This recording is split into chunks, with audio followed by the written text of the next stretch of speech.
Na volta da sessão, Pazuello continuou a tática de blindar o presidente Bolsonaro e apresentar versões conflitantes para os fatos. O senador Humberto Costa, do PT, criticou a postura de Eduardo Pazuello na CPI. Eu até ouvindo Vossa Senhoria falar, eu pensei que acordei na Nova Zelândia, onde do início da pandemia para cá, morreram 26 pessoas. Não é a realidade. Durante 1 ano e 10 meses que Vossa Senhoria foi ministro, morreram 276 mil pessoas de Covid. Depois que o senhor saiu, já morreu um outro tanto. O Brasil continua sem vacina. Humberto Costa lembrou que na gestão de Pazuello, o Brasil optou por comprar o pacote mínimo de vacinas do consórcio COVAX Facility, suficiente para imunizar 10% da população com as 2 doses, abrindo mão da possibilidade de comprar vacina para 50% dos brasileiros. O senhor disse que não comprou a vacina mais do que 10%, não entrou no consórcio com mais de 10%, porque era caro. Qual é o preço de uma vida humana, ministro?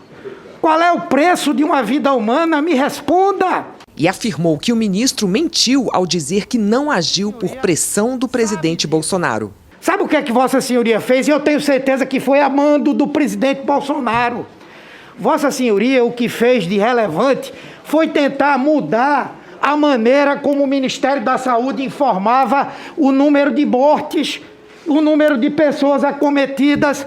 Para quê? Para maquiar. Porque o presidente da República disse que não aguentava mais ver o Jornal Nacional mostrando. Foi preciso a imprensa se organizar, se articular num consórcio para o povo brasileiro poder saber como andava a evolução da doença. Eu não acho que isso seja um dever cumprido, senhor ministro. Eu quero lhe fazer uma sugestão, que o povo brasileiro vai adorar. Peça desculpa ao povo brasileiro. Pazuello não respondeu ao senador Humberto Costa. Na sequência, o presidente da CPI, Omar Aziz, apresentou um documento que comprovaria que Pazuello mentiu mais cedo sobre a data em que soube da crise de oxigênio em Manaus.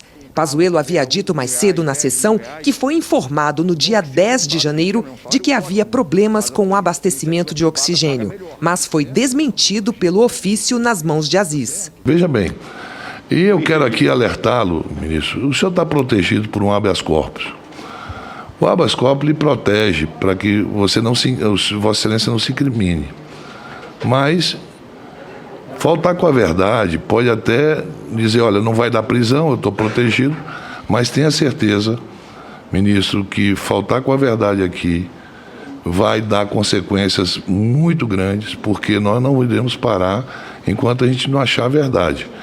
Tem um documento aqui que me chegou às mãos, um deputado federal pediu uma informação ao Ministério da Saúde. Esse documento, o Ministério da Saúde responde da seguinte forma: no dia 7 à noite, o senhor recebeu um telefonema do secretário Marcelo Campelo, lhe avisando que ia faltar oxigênio em Manaus. E está aqui. O ofício é uma resposta a um questionamento do deputado Luciano Bivar, do PSL, em que o então secretário executivo do Ministério da Saúde, Coronel Elcio Franco, afirma que na noite de 7 de janeiro de 2021, este ministério tomou ciência de problemas relacionados ao abastecimento de oxigênio da rede de saúde do Amazonas. Tratou-se de uma conversa informal entre o secretário de Saúde do Estado do Amazonas e o ministro da Saúde.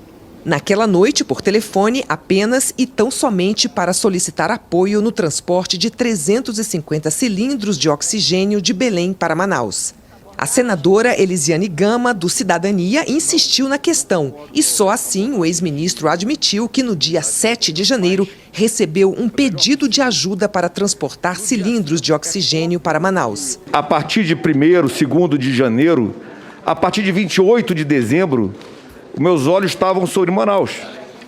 Não é uma coisa estanque que estava acontecendo ali. Eu estava observando. E no dia 7 de janeiro à noite, o secretário de Saúde pegou para o meu telefone pessoal e perguntou se eu tinha condição de ajudá-lo no transporte de cilindros de oxigênio de Belém para Manaus, que é para o interior do Amazonas. Oxigênio gás, não líquido. O de Manaus é líquido. E eu disse, não há problema algum. Logo depois, Elisiane Gama criticou a postura do ex-ministro ao longo de todo o depoimento. A sensação que eu tenho é que parece que o senhor está meio que brincando com a cara da gente na CPI. O senhor já mentiu demais nessa comissão. A senadora então voltou a perguntar sobre o colapso em Manaus e começou a falar sobre o uso de um avião oferecido pelos Estados Unidos para enviar oxigênio a Manaus. Mas, neste momento, um dos assessores que acompanhavam Eduardo Pazuello interrompeu o depoimento e se dirigiu ao presidente da CPI para invocar o habeas corpus do Supremo Tribunal Federal, que deu a Pazuello o direito de ficar em silêncio diante de perguntas que pudessem incriminá-lo. Omar Aziz repreendeu a atitude do assessor. Não. Você pode assessorar o ministro, mas falar aqui, não, Vossa Excelência não. Ótimo, pode falar. Melhor ele ficar em silêncio do que se comprometer cada vez mais. O depoimento de Pazuello teve de ser suspenso no meio da tarde porque os senadores foram chamados para a sessão no plenário e, pelo regimento, a CPI não pode funcionar.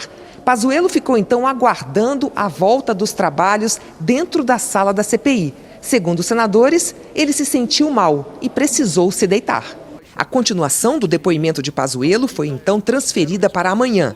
O presidente da CPI disse que tomou a decisão devido ao número grande de senadores inscritos para perguntas. Ao deixar o Senado, o ex-ministro da Saúde negou que tivesse passado mal.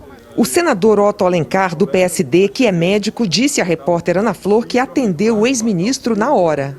Perdeu o sangue do cérebro, estava muito pálido, acontece muito isso. Peguei e coloquei ele no sofá, deitado, com as pernas para cima, para o sangue voltar para o cérebro. Isso acontece muito com as pessoas, ficam muito tempo em pé, às vezes se emociona demais.